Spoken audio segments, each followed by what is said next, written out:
ચિંતા સંતાન હંતારો યત્પાદાં ભુજરેણવ સ્વીયાનાંતાન નિજાચાર્યાન પ્રણમામિ મુર્મુઃ યદનુગ્રહતો જંતુ સર્વદુઃખાતિગો ભવેત તમહં સર્વદા વંદે શ્રીમદ્ વલ્લભનંદનમ. અજ્ઞાનતિમિરાન્ધસ્ય જ્ઞાનાંજનશલાકયા ચક્ષુરુન્મિલિतं યેન તસ્મૈ શ્રી ગુરવે નમઃ.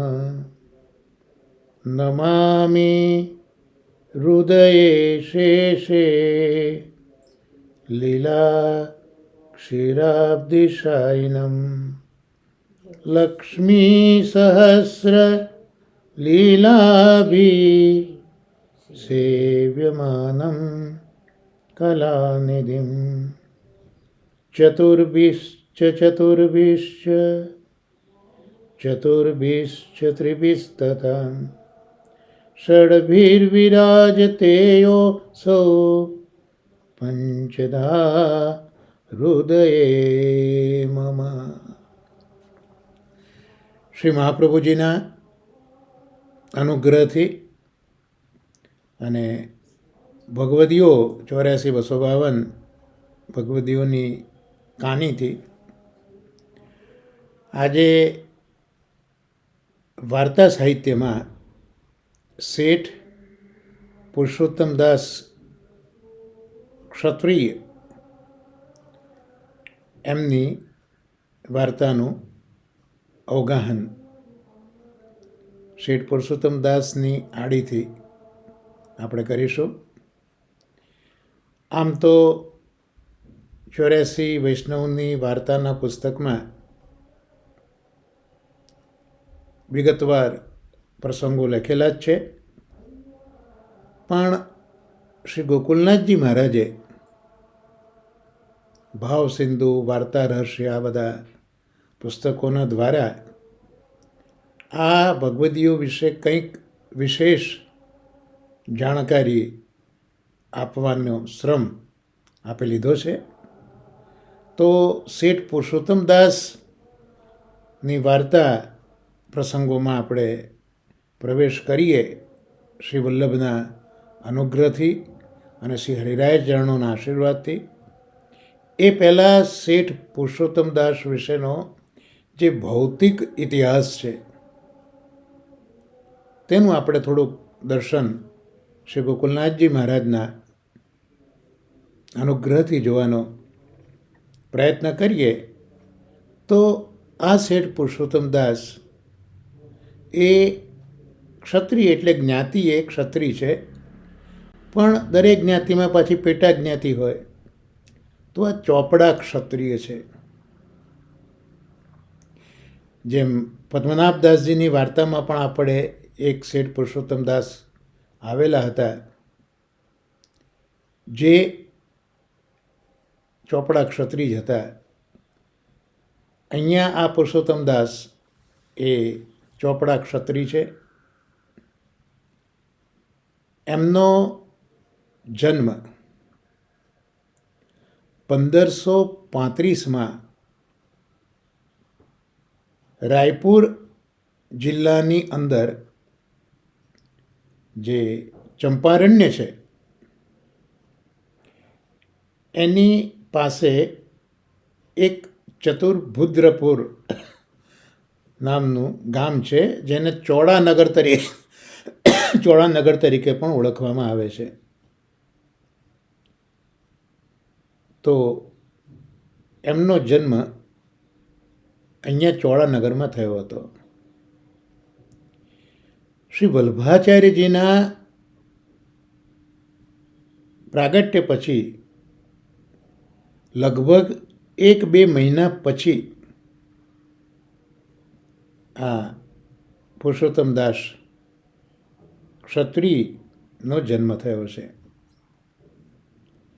એમના પિતાનું નામ કૃષ્ણદાસ હતું.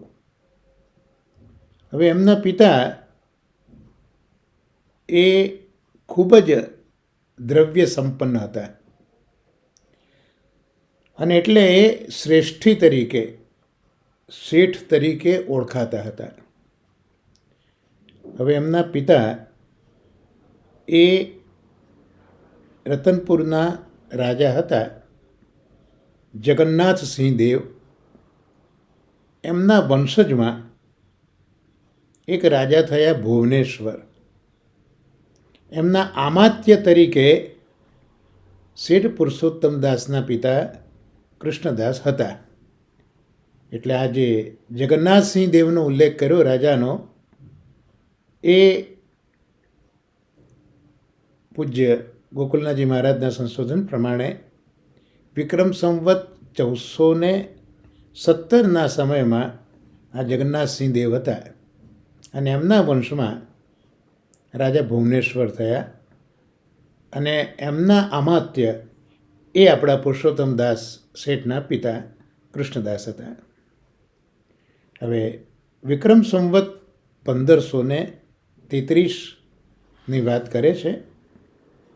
મકર સંક્રાંતિનો વિશેષ પર્વ હતો. આપણે પણ હવે આજે શ્રી મહાપ્રભુજી જે સત્સંગ કરાવી રહ્યા છે, તો મકર સંક્રાંતિ નજીકમાં જ છે. તો 1533માં મકર સંક્રાંતિના વિશેષ પર્વ ઉપર આ કૃષ્ણદાસ એટલે પુરુષોત્તમદાસના પિતા એ પ્રયાગ આવ્યા હતા. ત્રિવેણી સ્નાનનું મહત્ત્વ ખરું ને, મકર સંક્રાંતિમાં આવ્યા હતા. હવે એ જ વખતે શ્રી મહાપ્રભુજીના પિતા શ્રી લક્ષ્મણ દીક્ષિતજી, જે વેલનાડુ બ્રાહ્મણ હતા, એ પણ 100 સોમયજ્ઞ સંપન્ન આપના સમય થયેલા હતા અને કાશીમાં બ્રાહ્મણોને ભોજન કરાવવા માટે આપ અગ્રહારથી કાશી આવવા નીકળ્યા હતા. અને એ વખતે 1533 વિક્રમ સંવતમાં પ્રયાગમાં આ શ્રી લક્ષ્મણ દીક્ષિતજીને આ કૃષ્ણદાસ એટલે પુરુષોત્તમદાસના પિતા એમનો મેળાપ થાય છે, સમાગમ થાય છે. અને લક્ષ્મણ ભટ્ટજીના આચાર વિચાર, એમની વિદ્વત્તા, આનાથી એ કૃષ્ણદાસ એક રાજાના આમાત્ય હોવા છતાં પણ ખૂબ પ્રભાવિત થઈ ગયા અને એમને ગુરુ બનાવી દીધા. એટલે એમની પાસેથી ગોપાલ મંત્રની દીક્ષા લીધી. દીક્ષા ગ્રહણ કર્યા પછી એમણે શ્રી લક્ષ્મણ ભટ્ટજી પાસે પુત્ર પ્રાપ્તિનો વર પણ માગી લીધો. ત્યાર પછી લક્ષ્મણ દીક્ષિતજી પ્રયાગથી જ્યારે કાશી પધાર્યા ત્યારે કૃષ્ણદાસ પ્રયાગથી પોતાનું ગામ ચૌડાનગર ત્યાં આવી ગયા હતા. હવે 1533ની વાત આ કરી. હવે વિક્રમ સંવત 1535 ચૈત્ર પક્ષ. ત્યારે કાશીમાં કેટલાક સંન્યાસીઓ હતા, 10 નામી સંન્યાસીઓ, અને મ્લેચ્છો પણ હતા. તો એ બંને વચ્ચે સંઘર્ષ થવાનો ભય આ વિક્રમ સંવત 1535માં થયો. એટલે ભય થયો એટલે કાશી છોડીને બધા ભાગવા માંડ્યા. તો એ બધી જનતાની સાથે સાથે શ્રી લક્ષ્મણ ભટ્ટજી પણ કાશી છોડીને પાછા સ્વદેશ તરફ જવા નીકળી ગયા. એ સમયે દીક્ષિતજીના સ્ત્રી ઇલમ્મા ગારુ ગર્ભ સંપન્ન હતા.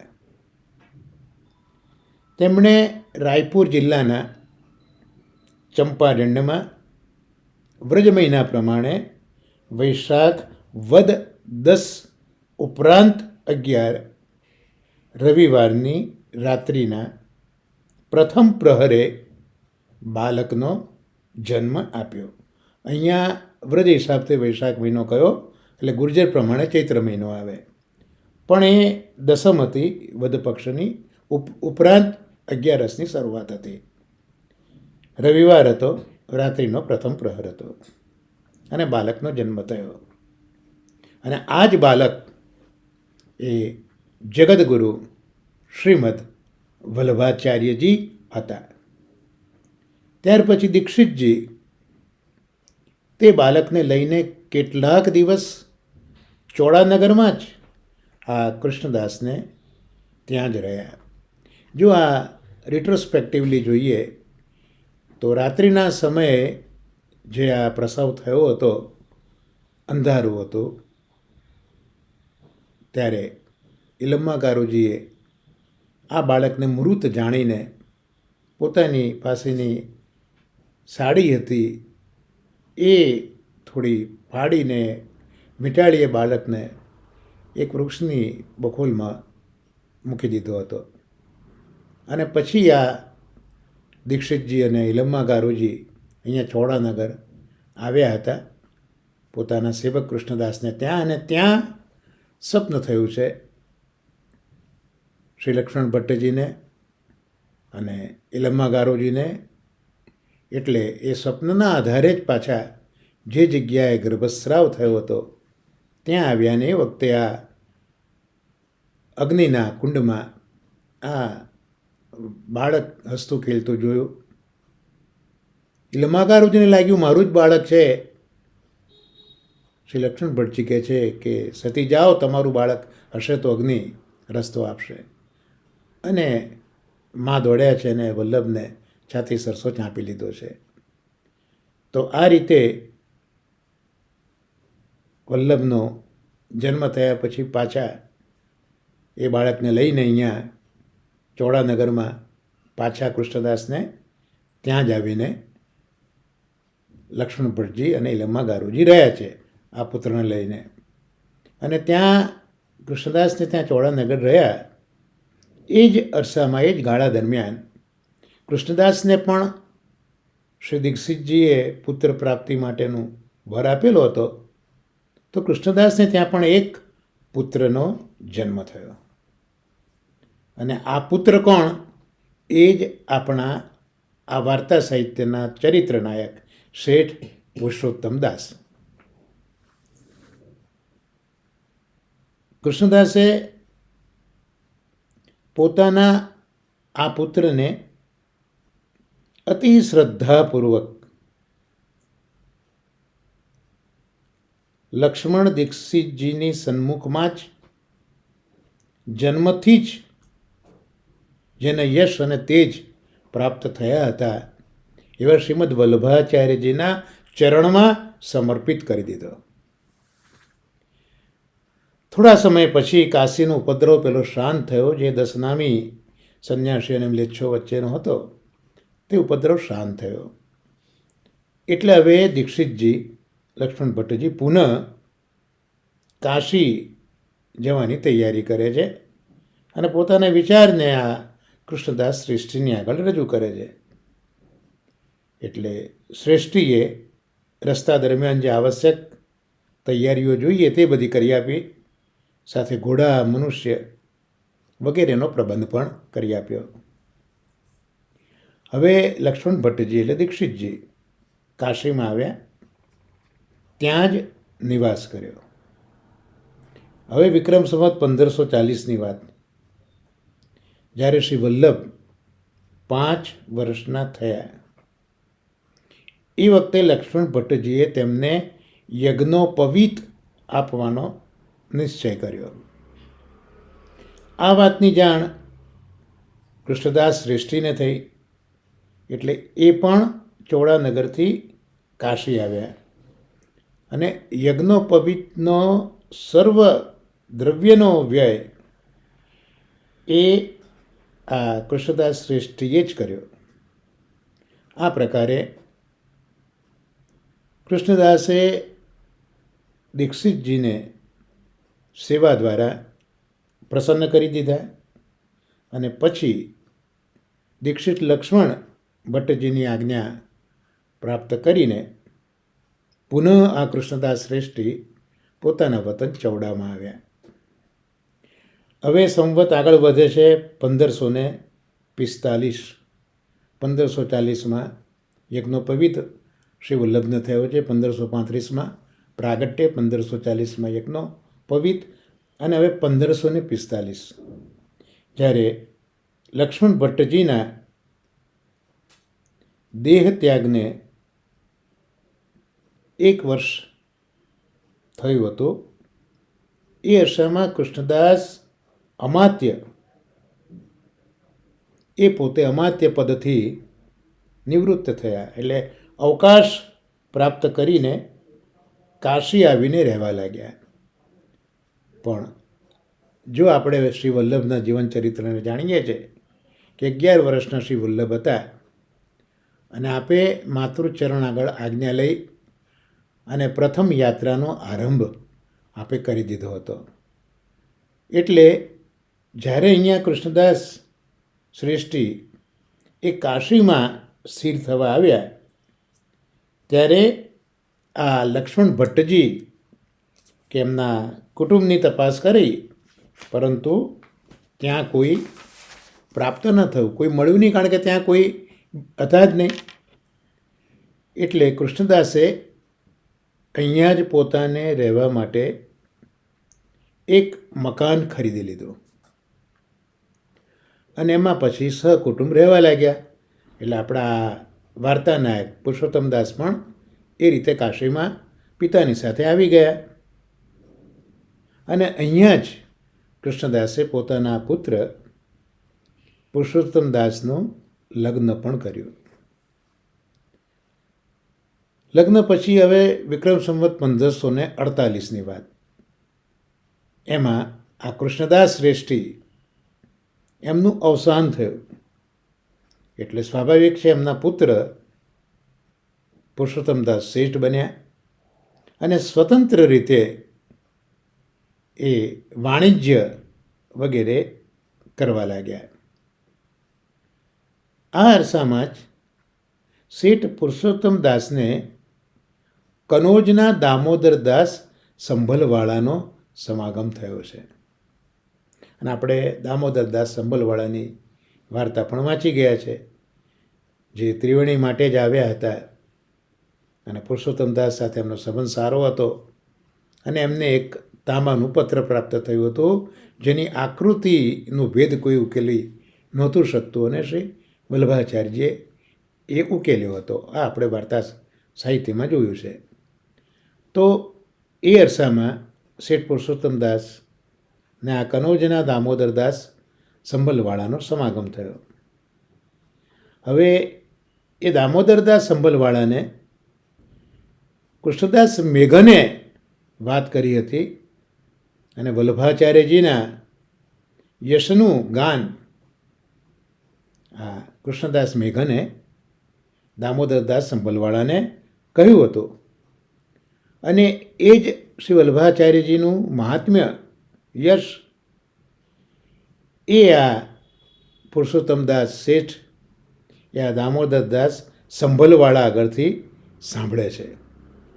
એટલે જેમ દામોદરદાસ સંભલવાળાને કૃષ્ણદાસ મેઘનની આડીથી ચટપટી લાગી હતી શ્રી વલ્લભાચાર્યજીના શરણે જવાની, એમ હવે આ દામોદરદાસ સંભલવાળાના કાનીથી કાશીવાળા શેઠ પુરુષોત્તમદાસને પણ ખૂબ જ તીવ્ર ઈચ્છા થઈ કે ક્યારે હું વલ્લભના શરણે જઉં. એટલે હવે આચાર્યશ્રીના દર્શનની પ્રતીક્ષામાં જ કાશીની અંદર શેઠ પુરુષોત્તમદાસ રહેતા હતા.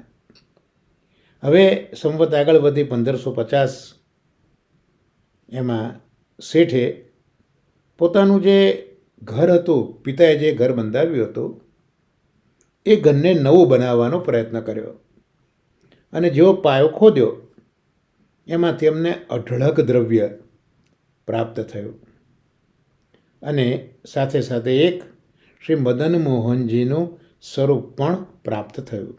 શ્રી ગોકુલનાથજી મહારાજ અહીંયા એ સમજાવે છે કે ઇતિહાસના અનુસંધાનથી એવું અનુમાન થઈ શકે કે આ મદન મોહનજીનું સ્વરૂપ કઈ રીતે પ્રગટ થયું. તો અનુમાન અહીંયા આપ શ્રીમાનો મૂકે છે ઇતિહાસના અનુસંધાનથી કે તે દ્રવ્ય પૂર્વના કોઈક દટાઈ ગયેલા દશનામી સંન્યાસીના મઠનું હોવું જોઈએ.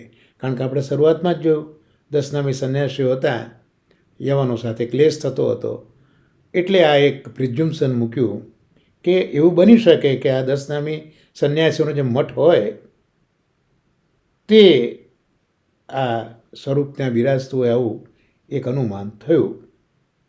એટલે જે ઘરનો પાયો ખોદ્યો ત્યાં આવી વ્યવસ્થા ભૂતકાળમાં હશે આવું માન્યું. ઘર તો નવું થયું એટલે શેઠ એમાં હવે રહી જે મદન મોહનજીનું સ્વરૂપ પ્રાપ્ત થયું હશે એની શ્રદ્ધાપૂર્વક પૂજા કરવા લાગ્યા. હવે વિક્રમ સંવત 1552 આવે.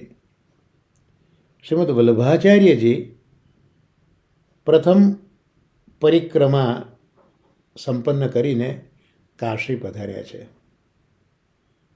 કારણ કે 1535માં વલ્લભાચાર્યજીનું પ્રાગટ્ય, 1545માં 11 વર્ષની ઉંમરે પરિક્રમા કરી હતી અને એ પરિક્રમા કરતાં કરતાં 7 વર્ષની પરિક્રમા આપણે જોયું તો 52માં એ પરિક્રમા સંપન્ન થઈ, 1552માં. અને આપ પોતે પ્રથમ પરિક્રમા સંપન્ન કરીને કાશી પધાર્યા છે. અને આપ કાશીમાં પધાર્યા આવું આ કાશીમાં શેઠ પુરુષોત્તમદાસ ક્ષત્રિયે સાંભળ્યું અને એ શેઠ પોતે મણિકર્ણિકા ઘાટ ઉપર આવ્યા, આપના દર્શન કર્યા. કૃષ્ણદાસ મેઘન સાથે હતા મહાપ્રભુજીની જોડે. એમના દ્વારા પરિચય પ્રાપ્ત કર્યો કે આ જ વલ્લભાચાર્યજી છે અને મહાપ્રભુજીના એ સેવક થયા. એ પછી શેઠ મહાપ્રભુજીને પોતાના ઘરમાં પધારવા માટે હવે વિનંતી કરે છે અને એ સમયે શેઠને ત્યાં એમની દીકરી રૂક્ષ્મણી અને દીકરો ગોપાલદાસ એ બંનેના જન્મ પણ એ વખતે થઈ ચૂક્યા હતા. એથી શેઠે શ્રીમદ વલ્લભાચાર્યજીને પોતાને ત્યાં પધરાવી આ સર્વને સેવક કરાવ્યા તેમજ શ્રી મદન મોહનજીને પુષ્ટ કરાવ્યા.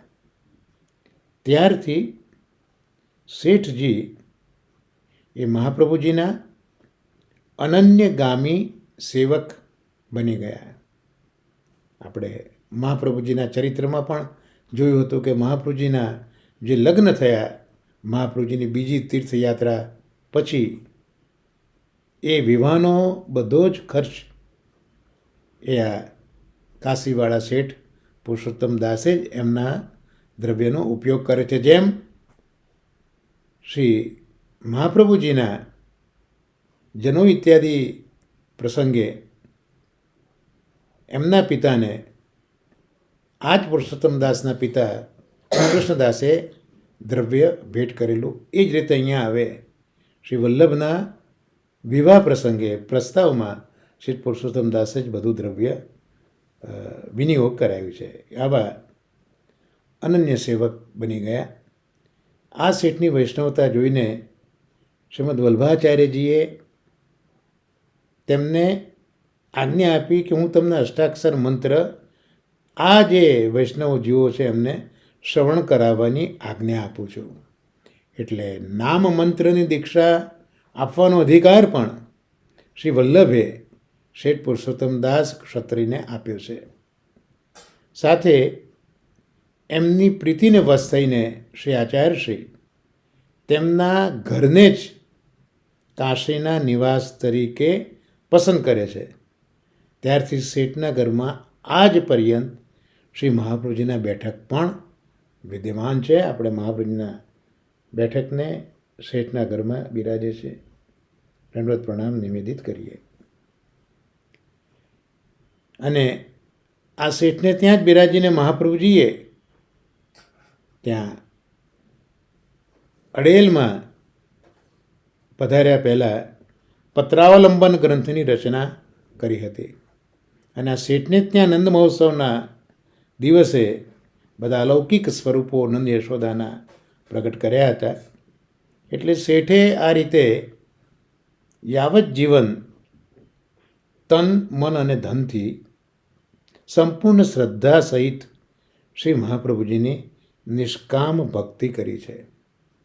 હવે આ શેઠના વાર્તાના પ્રસંગો તો આપણે ચોક્કસ જોઈશું, પણ જ્યારે એના ભૌતિક ઇતિહાસમાં આપણે આગળ વધીએ છીએ તો આગળ થોડી વાત કરી લઈએ કે આ શેઠ પુરુષોત્તમદાસ એમનો અંતિમ સમય યદ્યપિ પ્રાપ્ત થતો નથી, તથાપિ વાર્તામાં તેમની વૃદ્ધાવસ્થાનો ઉલ્લેખ જોવાય છે. જેમ એમના પુત્રને પોતાના પિતા ગોપાલદાસને એમના પિતા વૃદ્ધ લાગેલા એ પ્રસંગ આપણે વાર્તામાં જોઈશું. તો એના પરથી અનુમાન કર્યું કે વૃદ્ધાવસ્થાનો આ ઉલ્લેખ હતો. એટલે લગભગ 60-70 વર્ષની ઉંમર તો શેઠ પુરુષોત્તમ દાસે પ્રાપ્ત કરી જ હશે એમ અનુમાન થઈ શકે. અને એના આધારે ભૂતલ ઉપર એમની સ્થિતિ લગભગ વિક્રમ સંવત 1600 પર્યંત રહેવી હોવી જોઈએ. કારણ કે સંવત 1535માં શ્રી મહાપ્રભુજીના પ્રાગટ્યના 2-3 મહિના પછી જ એમનો જન્મ થયો છે. અને આશરે 60-70 વર્ષની ઉંમર અહીંયા એક ગણિતથી મૂકી એટલે વિક્રમ સંવત 1600માં એમની ભૂતલ સ્થિતિ ત્યાં સુધી રહી હશે. આ રીતે પુરુષોત્તમદાસ વિશે આપણે ભૌતિક ઇતિહાસ જોયો. હવે વાર્તા સાહિત્યમાં આપણે અવગાહન કરવાનો એક પ્રયત્ન કરીએ કે વાર્તા સાહિત્યમાંથી આપણને બીજું શું પ્રાપ્ત થાય છે. તો વાર્તા સાહિત્યમાં એ જોવા મળે છે કે આ શેઠ પુરુષોત્તમદાસ નિત્ય લીલામાં શ્રી સ્વામિનીજીની સખી છે. ઇન્દુલેખા એનું નામ છે. અને શેઠની બેટી જે રૂકમણી એ ઇન્દુલેખાની સખી છે. નામ એનું મોદની છે. અને પુત્ર ગોપાલદાસ એ ઇન્દુલેખાની જ સખી ગાનકલા છે. આ શેઠ પુરુષોત્તમદાસ શ્રી મદન મોહનજીની રાજસેવા કરતા હતા. રાજસેવામાં 52 બીડાનો નેગ હતો. શ્રી મહાપ્રભુજીએ જ આ સ્વરૂપને પુષ્ટ કરાવેલું હતું. અને 52 બીડાનો નેગ આ શેઠને ત્યાં હતો ઠાકોરજી માટે.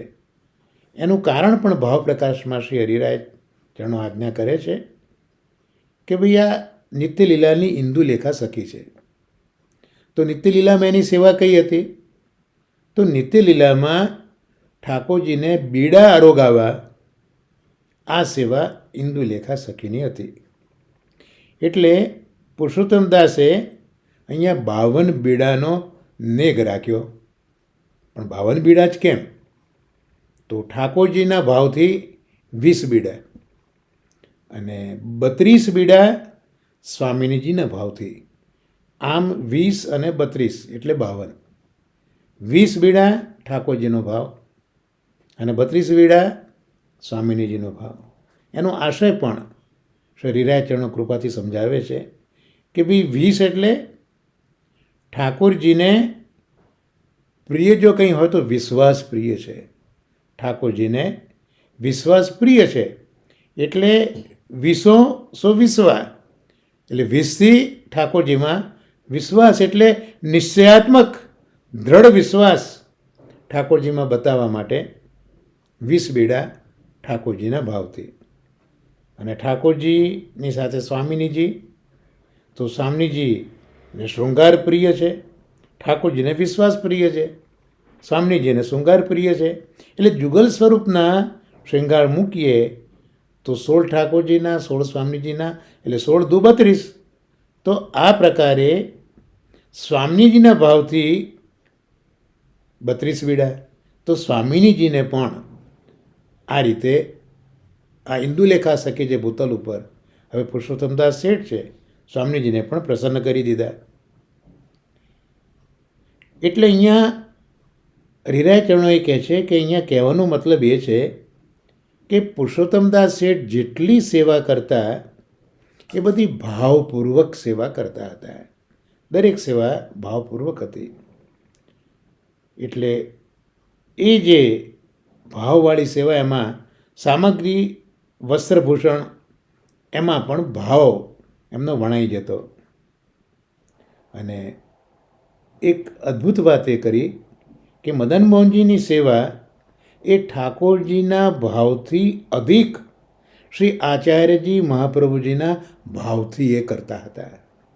હતું તો સ્વરૂપ મદન મોહનજીનું, મહાપ્રભુજીએ જ પુષ્ટ કરાવેલું હતું, પણ ઠાકોરજી કરતાં પણ અધિક શ્રી મહાપ્રભુજીનો ભાવ જાણીને એ આ સ્વરૂપને સેવતા હતા.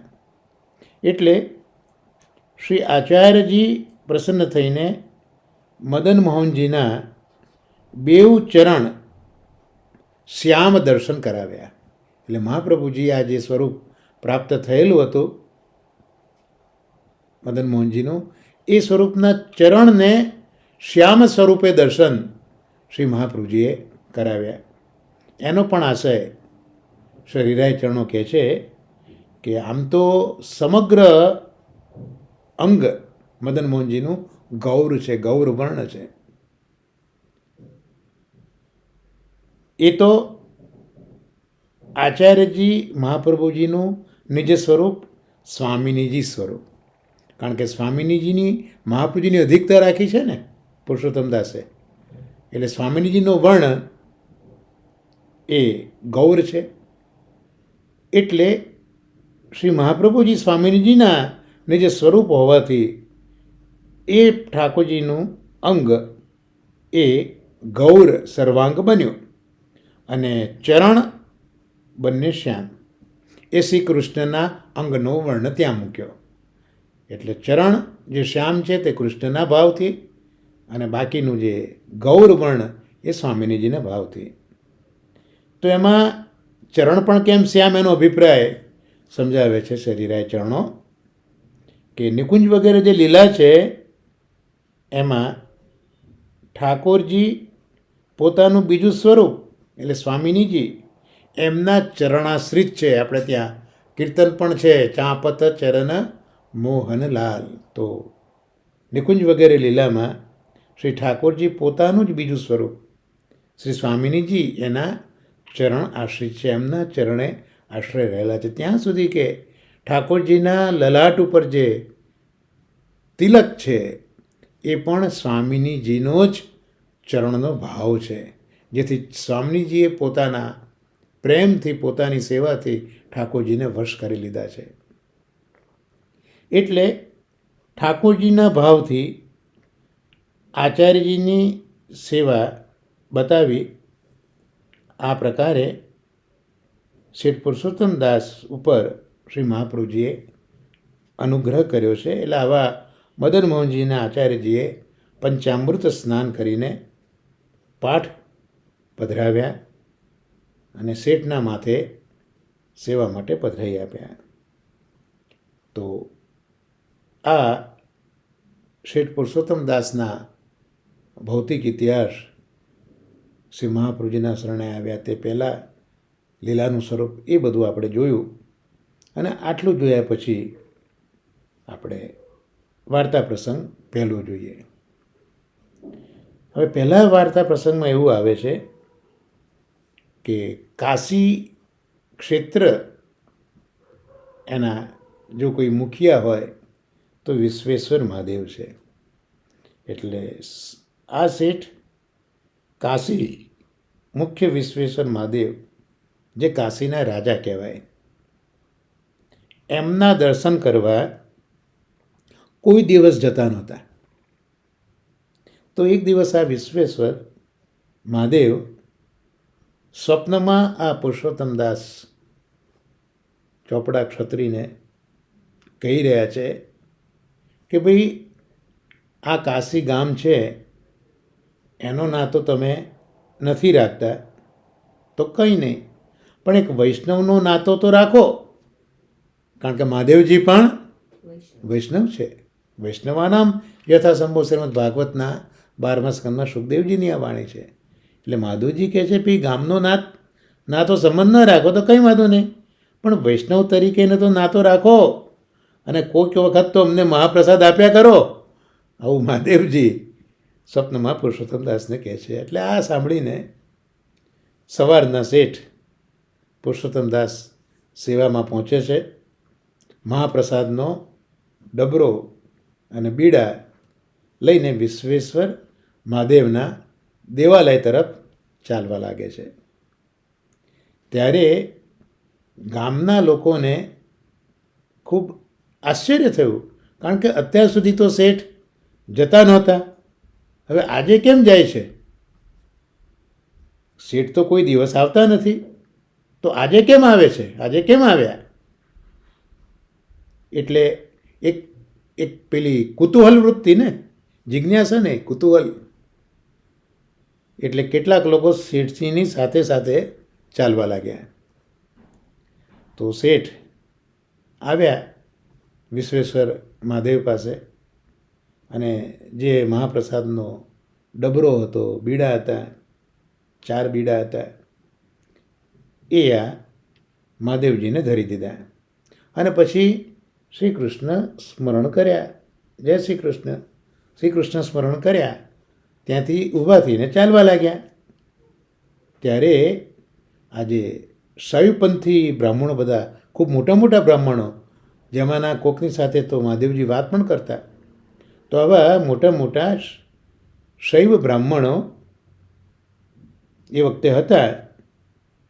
તે પુરુષોત્તમદાસ શેઠને કહે છે કે તમે દંડવત નમસ્કાર કેમ ન કર્યા? આવું પેલા બ્રાહ્મણોએ શેઠને પૂછ્યું. શ્રી કૃષ્ણ સ્મરણ કરીને ઉઠીને તમે ચાલો છો, આ તમે ઉચિત નથી કર્યું. આ પેલા બ્રાહ્મણોને ખટક્યું જરા. એટલે શેઠ પુરુષોત્તમદાસે કહ્યું કે જો ભાઈ, અમારે તો આમની સાથે માત્ર ભગવદ સ્મરણનો જ વ્યવહાર છે, અને એમ છતાં તમને એવું લાગે તો તમે એમને જ પૂછી લેજો ને. તો વિશ્વેશ્વર મહાદેવ તમને આ બધું કહેશે, બાકી અમારે તો હા ભગવત સ્મરણનો વ્યવહાર છે, આવું શેઠે કહ્યું. એટલે એ પૈકીના એક બ્રાહ્મણ મહાદેવજીની કૃપા પાત્ર હતા, અને મહાદેવજી કહે છે કે મેં જ પોતે, મહાદેવજી હવે પેલા પોતાના અનન્ય સેવક બ્રાહ્મણને કહે છે કે મેં જ શેઠ પાસે મહાપ્રસાદ માગ્યો હતો, એટલે અમારે તો એમની સાથે ભગવત સ્મરણનો વ્યવહાર જ છે, એટલે હવે તમારે શેઠને કશું કહેવાનું નથી. એ પછી જ્યારે મોટા ઉત્સવ આવે એ બાદ પુરુષોત્તમદાસ મહાપ્રસાદ લઈને વિશ્વેશ્વર મહાદેવને આપવા જતા હતા. હવે આ વાર્તાના ભાવ પ્રકાશમાં એવું બતાવ્યું છે કે આ પ્રકારે જે આપણે વાર્તા સાહિત્ય છે એમાં જે કહ્યું છે એનો અભિપ્રાય શું? તો આ શેઠ પુરુષોત્તમદાસ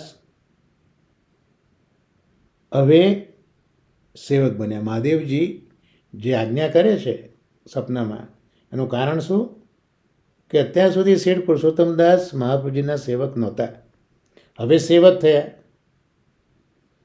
અને એ તો પૈસાદાર હતા, ખૂબ જ દ્રવ્ય હતું એમની પાસે, કરોડોના સ્વામી હતા. તો એ જે છે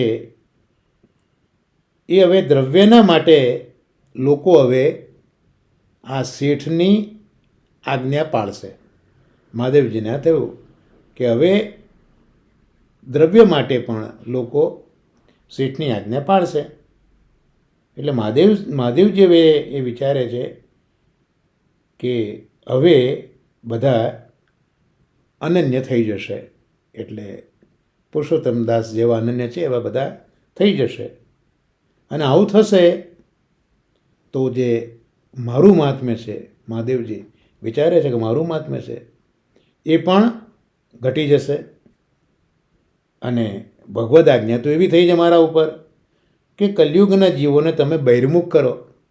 એટલે જો મારું મહાત્મ્ય છોડીને બધા શેઠની પાછળ ગયા તો મારે જે આજ્ઞા પાલન કરવાની છે, બધાને બહિર્મુખ કરવાની, તે હું કઈ રીતે કરી શકીશ, એમ મહાદેવજી વિચારે છે.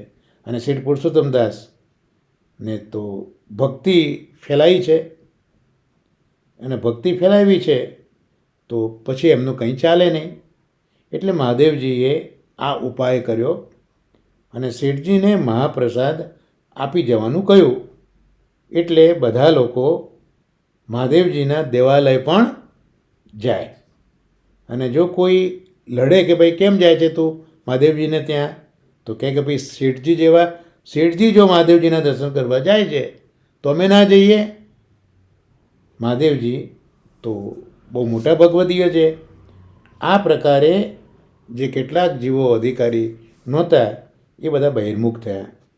પણ એ લોકોએ ન જાણે કે શેઠને તો આજ્ઞા થઈ છે માટે ગયા છે. પણ આ શેઠના દીકરા બંને રૂકમિણી અને ગોપાલદાસ એ કોઈ દિવસ મહાદેવજીને ત્યાં દર્શન કરવા નથી ગયા, કારણ કે જાણે છે કે અમે કઈ રીતે જઈએ. ઉત્તમ ફળ તો અહીંયા મારા ઘરે જ બિરાજે છે. એટલે શેઠ પુરુષોત્તમદાસ ગયા એના માટે, પણ એમના દીકરા અને દીકરી ગયા નથી. તો આજે આ પહેલી વાર્તાનો પ્રસંગ આપણે અહીંયા જોયો. હવે આ વાર્તા રહસ્યમાં એક સુંદર વાત કરી છે કે આ જે શેઠનું આ જે વાર્તા છે એ વાર્તા, પુષ્ટિ વાર્તા, એનું સૂચન એવું છે કે જે મુક્તિ લીલા જે બતાવી છે એ મુક્તિ જે શ્રી મહાપ્રભુજીનું શિર છે, લલાટ છે, તો એના રૂપ આ વાર્તા બિરાજે છે એવું અહીંયા સમજાવવામાં આવ્યું છે કે શેઠ પુરુષોત્તમદાસની વાર્તાનું સ્વારસ્ય, પુરુષોત્તમદાસની વાર્તા શ્રીમદ આચાર્ય ચરણના શિર સ્વરૂપ, એટલે શિર એ મુક્તિનું સ્વરૂપ છે. જેમ ગોવર્ધનનાથજીનું શિર છે એ પણ મુક્તિ લીલા છે 11મો સ્કંદ, એમ આચાર્ય ચરણ આ સ્વરૂપે બિરાજ્યા છે. તો શિર સ્વરૂપ એ પણ મુક્તિ છે, પણ આ પુષ્ટિ મુક્તિ છે. પેલી જે ગોવર્ધનનાથજી મુક્તિ જ આપે છે મર્યાદા મુક્તિ છે, અને મહાપ્રભુજી એ પુષ્ટિ મુક્તિ, પુષ્ટિ મોક્ષ રૂપા શ્રી મહાપ્રભુજીનું શિર છે. એટલે આ વાર્તા એ આચાર્ય ચરણના શિર સ્વરૂપ પુષ્ટિ મુક્તિ મોક્ષ રૂપા છે.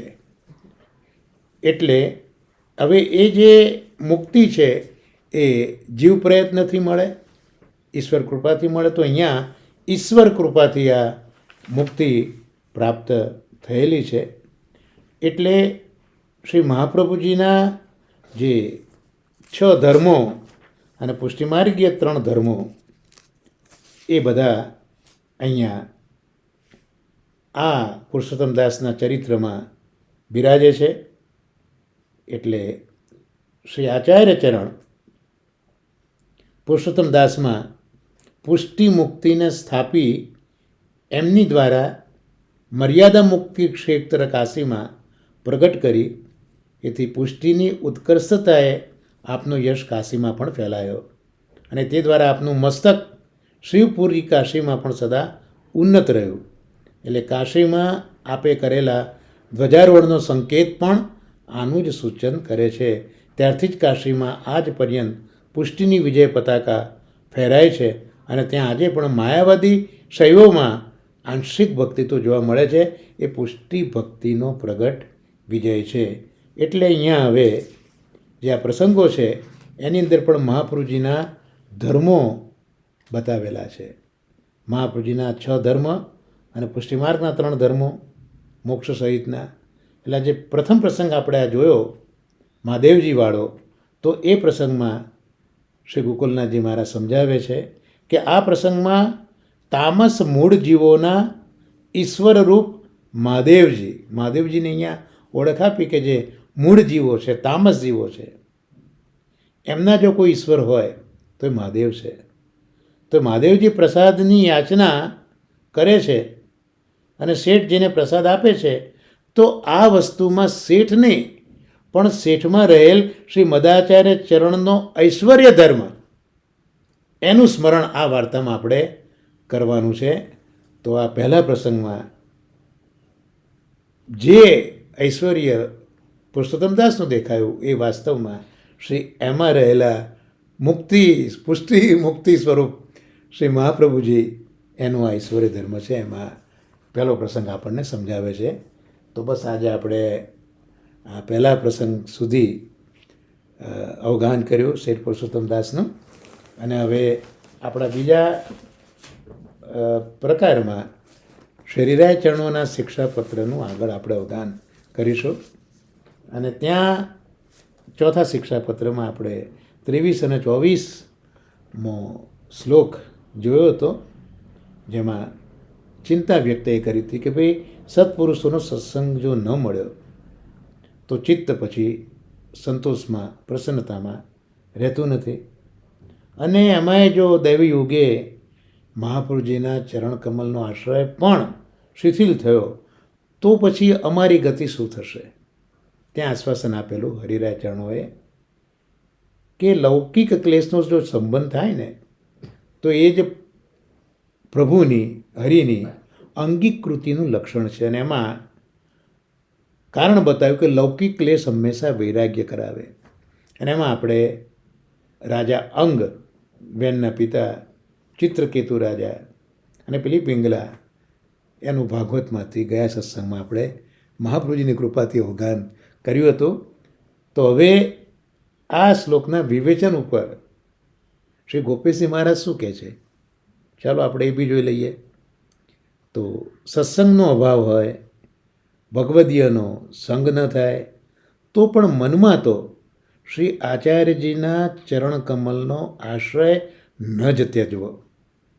અન્ય સર્વ સ્થળેથી ભ્રમિત ચિત્તને ખેંચી લઈને એક શ્રી આચાર્યના ચરણકમલમાં આસક્ત કરવું. મનમાં એવું ન વિચારવું જે હમણાં વિચાર્યું કે ભગવદીયના સંગથી આશ્રય સત્વર સિદ્ધ થાય છે. એટલે જ્યાં સુધી ભગવદીયનો સંગ ન થાય ત્યાં સુધી મારાથી શું બનશે, તો હવે હું શું કરું? ભગવદીયનો છે નહીં સંગ, તો હું શું કરવું? તો આવું કોઈ દિવસ ન વિચારવું.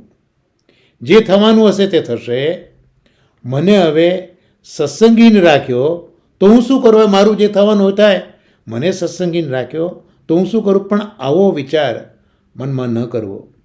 એવો વિચાર આગળ કરી કહ્યો તો ભગવદીયનો સંગ થશે ત્યારે જ હું આશ્રય કરીશ, તો આવો પણ વિચાર મનમાં ન કરવો. આવો શિથિલ ભાવ મનમાં કોઈ દિવસ ન રાખવો. કમવોટમાં જે થવાનું હોય તે થાય, પણ મહાપુરુષજીના ચરણનો આશ્રય મારે છોડવો નથી, ચાહે ભગવદીય મળે કે ના મળે. આવી દ્રઢતાની અહીંયા આપ આજ્ઞા કરે છે. એટલે મનથી શ્રી આચાર્યનો દ્રઢ આશ્રય કરવો. જો આશ્રય ન કર્યો તો દુર્બુદ્ધિ થવાની છે. એટલે જ મહાપ્રભુજીએ વિવેક ધૈર્યાશ્રમે એક સુંદર વાત કરી કે અસુરેણાપી કર્તવ્યમ સ્વસ્ય સામર્થ્ય ભાવના. અસુરેણ અપી, જો હું અસુર છું એટલે મારાથી કંઈ થઈ શકતું નથી, હું હવે સુરવીર નથી રહ્યો, કાયર થઈ ગયો છું, તો હવે મારું કર્તવ્ય શું છે? મહાપ્રભુએ બતાવ્યું સ્વસ્ય અસામર્થ્ય ભાવના. પોતે અસામર્થ્ય છે, પોતાનામાં સામર્થ્ય નથી, આવી ભાવના એમણે કરવી જોઈએ. મહાપ્રભુજીએ આજ્ઞા કરી છે વિવેક ધૈર્યાશ્રયમાં. એટલે જે સુરવીર નથી એણે પણ પોતાના અસામર્થ્યની ભાવના કરીને ધૈર્ય રાખવું. જે ત્રિદુઃખ સહનમ ધૈર્યની વાત કરી ત્યાં મહાપ્રભુજીએ આજ્ઞા કરી છે કે પોતે નથી કંઈ કરી શકતો, પોતે સામર્થ્યવાળો નથી, આવું માનીને એને ધૈર્ય રાખવું. અને ઇન્દ્રિયો, દેહ વગેરે જે લૌકિક સુખની વાંચના કર્યા જ કરે છે, તો ભગવત સંબંધમાં તો તેઓ પ્રથમથી શિથિલ છે જ. આપણી ઇન્દ્રિયો અને દેહ આપણા મનને ભગવત ધર્મથી શિથિલ કરવા ઈચ્છે છે. આપણા ઇન્દ્રિય અને દેહ અસુર છે. આપણે ભાગવતમાં જોઈએ ને કે બ્રહ્માજીએ ઇન્દ્રિયો બનાવી જેવી છે જે બહિર્મુખ જ રહે છે, અંતર્મુખ થઈ શકતી નથી. એટલે આપણે ઇન્દ્રિયો અને દેહ એ તો અસુર છે જ. એટલે અસુરત્વ ધર્મનો લેશ મનમાં ન થવા દેવો. ભલે ઇન્દ્રિયો અને દેહ અસુર છે પણ એનો સંબંધ મનમાં થવા ન દેવો. કઈ રીતે ન આપણે કરી શકીએ? તો ઇન્દ્રિય અને દેહને લૌકિક કાર્યમાંથી ખેંચી લેવા અને ભગવત સેવામાં યોજવા. હવે કઈ રીતે યોજવા એ પણ મહાપ્રભુજી વિવેક ધૈર્યાશ્રમમાં કહ્યું કે હરિમૂર્તિ હિ સદા ધ્યેયા, ભગવાનના સ્વરૂપનું જ સદા ધ્યાન કરો. સંકલ્પાદપી તત્ર હિ, એ જ સંકલ્પ કરો, હરિમૂર્તિનું સદા ધ્યાન કરો. કઈ રીતે? દર્શનમ દર્શનમાં, સ્પર્શનમ સ્પર્શનમાં. સ્પષ્ટ કોઈ પણ કૃતિ કરીએ ત્યાં આ કૃષ્ણનો સદા કૃષ્ણનો વિચાર કરો. શ્રવણમ કીર્તનમ સ્પષ્ટમ પુત્રે કૃષ્ણ પ્રિય રતિ પાયર્મલાંશ ત્યાગેન શેષ ભાગમ તનવ નયે. તો શ્રવણ કીર્તન એ બધાનો સંબંધ કૃષ્ણ સાથે, ત્યાં સુધી કે પુત્રની ઈચ્છા પણ કૃષ્ણના સંબંધ માટે, અને પાયુઓ અને મલ વગેરેનો ત્યાગ પણ એટલા માટે કરીએ છીએ કે શરીર કૃષ્ણની સેવા માટે લાયક બને. તો આમ દરેક આપણી દેહની ઇન્દ્રિયોને કેમ યોજવી, ઠાકોરજીમાં મહાપ્રભુજી વિવેક ધર્યા શ્રમમાં બતાવ્યું છે ને એ જ વાત અહીંયા હરિરાય ચરણો કહી રહ્યા છે. હવે એમ સમજવું કે નેત્રનો મુખ્ય ધર્મ તો પ્રભુના દર્શન કરવા એ છે. અને શ્રીમદ ભાગવત પણ કહે છે કે જો નેત્ર પ્રભુને નિરખતા નથી તો નેત્ર નથી, પણ મયુર પીચ્છના પેલા ચાંદલા જેવા છે. તો પ્રભુના દર્શન કરવા એ જ નેત્રનો ધર્મ. હસ્ત છે તો હસ્તનો મુખ્ય ધર્મ પ્રભુની સેવા કરવી એ જ છે. કર્ણ તો એનો મુખ્ય ધર્મ ભગવત કથાનું શ્રવણ કરવું એ જ છે. જો એ ન હોય તો પેલા સાપને રહેવાના રાફડા છે એવું ભાગવતે તો કહ્યું છે. મુખનું મુખ્ય ધર્મ ભગવત નામનો ઉચ્ચાર કરવો તે છે. અને દેહનો ધર્મ આલસ્ય કરવાનો નથી, તત્કાલ ઉઠી પ્રભુની સેવા કરવાનો છે. તો ભગવત ધર્મના માટે એમ સમજવું કે જે આજે શક્ય હોય તે કરી લેવું. કાલે શું થશે? આજનો લાહો લીજીએ, કાલ કોણે દીઠી છે? એટલે ભગવત ધર્મ, પ્રભુ શરણ તથા મહાપ્રભુજીનો આશ્રય એ જ પરમ કર્તવ્ય છે. એટલે ભગવદીઓ મળે કે ન મળે, મનમાં કોઈ પણ જાતનો ખેદ કર્યા વગર યેન કેન પ્રકારેણ મન કૃષ્ણે નિવેશીએ. એટલે આ દેહની ઇન્દ્રિયો જે અસુર છે અને બહિર્મુખ તરફ દોરી જાય છે, તો આ પ્રત્યેકનો સંબંધ ઠાકોરજી સાથે કરાવી, મહાપ્રભુજી સાથે કરાવો એવું અહીંયા કહે છે. કારણ કે આ રીતનું થવું તો સંસારમાં વૈરાગ્ય થશે, અને એ જ પ્રભુએ આપણો અંગીકાર કર્યો છે એનું લક્ષણ છે. પણ હવે આ જે વાત કરી કે પોતાના દેહ ઇન્દ્રિયો વૈષ્ણવે મહાપ્રભુજી સાથે જોડવા, કૃષ્ણ સાથે જોડવા, પણ એ વૈષ્ણવના લક્ષણ એ હવે હરિરાયજી કહે છે કે એવા વૈષ્ણવ કેવા હોય તેવું માને કે શ્રી કૃષ્ણ જ મારી પરમ ગતિ છે. ગતિ વિઠ્ઠલેશે રતિ વિઠ્ઠલેશે મતિ વિઠ્ઠલેશે. તો એમની પરમ ગતિ એ શ્રી કૃષ્ણ જ છે. આવું આ લોકો વિચારનારા હોય. આવું સમજીને એ લોકો અન્યાશ્રય તો ન જ કરે. આ જ વૈષ્ણવનો મુખ્ય ધર્મ છે. એ સિદ્ધ થયો ત્યારે જાણવો કે જ્યારે લૌકિક ક્લેશના સંબંધમાં મન ચિંતાથી પીડિત ન થાય. મારે પ્રભુનો અનન્ય આશ્રય છે, સિદ્ધ થયો છે, એ જાણવા કોઈની પાસે જવાની જરૂર નથી. અહીંયા એક લિટમસ ટેસ્ટ બતાવ્યો કે જ્યારે લૌકિક ક્લેશ એનો સંબંધ મનમાં થાય તો મન જરા પણ ચિંતાથી પીડિત ન થાય. ત્યારે માનવું કે પ્રભુના આપણે બન્યા છે. કારણ કે શ્રીહરિ પોતાના ભક્તોને અનેક પ્રકારના લૌકિક ક્લેશ આપે છે, તો પણ જીવે નિજ ધર્મ છોડવાનો નથી. હરિશરણની જ ભાવના કરવાની છે.